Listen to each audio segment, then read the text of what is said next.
दोस्तों, जब आप टीवी स्क्रीन पर देवदत्त पडिक्कल को 117 रनों का शानदार शतक बनाकर हेलमेट उतारते देखते हैं, जब पूरा स्टेडियम उनके लिए खड़ा होकर तालियां बजाता है, तो लगता है कितना आसान होगा यह सब कुछ। लेकिन दोस्तों, इस चमकदार सफलता के पीछे छिपी है एक ऐसी दर्दनाक और रोंगटे खड़े कर देने वाली कहानी, जिसे सुनकर आज आपकी आंखों में आंसू आ जाएंगे। जय हिंद दोस्तों।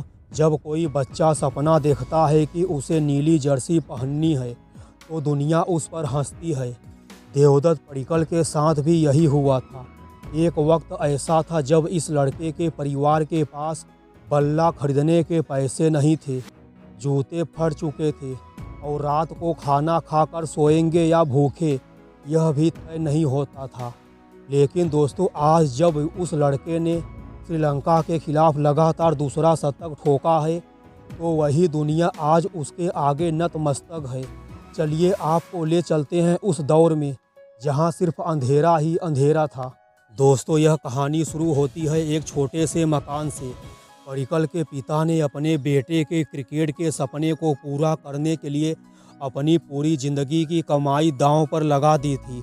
कहते हैं कि जब देवदत्त पडिक्कल 14 साल के थे, तो एक बड़े टूर्नामेंट से ठीक 2 दिन पहले उनका इकलौता क्रिकेट बल्ला बीच से टूट गया। नया बैट खरीदने के लिए घर में 2000 रुपये भी नहीं थे। रात के 3 बजे देवदत्त पडिक्कल ने अपने पिता को चुपके से रोते हुए देखा। पिता कह रहे थे, भगवान, मेरे बेटे में हुनर है, लेकिन मेरी गरीबी उसके सपने को मार देगी। उस रात देवदत्त ने टूटे हुए बैट पर टेप लपेटा और ठान लिया, अब या तो क्रिकेट मुझे पहचान देगा या मैं मैदान पर ही दम तोड़ दूंगा। लेकिन दोस्तों, तकदीर का इम्तिहान अभी बाकी था। जब पडिक्कल धीरे धीरे घरेलू क्रिकेट में नाम कमा रहे थे, तभी एक जानलेवा बीमारी, इन्फेक्शन और गंभीर पेट ने उन्हें घेर लिया। उनका वजन 10-12 किलो गिर गया। शरीर में इतनी भी ताकत नहीं बची थी कि वह बल्ला उठा सके। डॉक्टरों ने साफ कह दिया था, अब यह लड़का कभी पेशेवर क्रिकेट नहीं खेल पाएगा, इसे आराम की ज़रूरत है। पडिक्कल अस्पताल के बिस्तर पर लेटे लेटे रोते रहते थे और नर्सों से कहते थे, मुझे दवा मत दो, मुझे बस 10 मिनट के लिए मैदान में जाने दो। वह मंजर ऐसा था कि उनके माता पिता की आंखों के आंसू सूख चुके थे। लेकिन दोस्तों, कहते हैं न, जिद्दी इंसान को इतिहास रचने से कोई बीमारी नहीं रोक सकती। पडिक्कल ने डॉक्टरों की चेतावनी को दरकिनार किया। जब लोग सो रहे होते थे, तब पडिक्कल आधी रात को अकेले जिम में पसीना बहाते थे। दर्द इतना होता था कि उनकी आंखों से आंसू बहते थे, लेकिन हाथ में थमा बैट कभी नीचे नहीं गिरता था।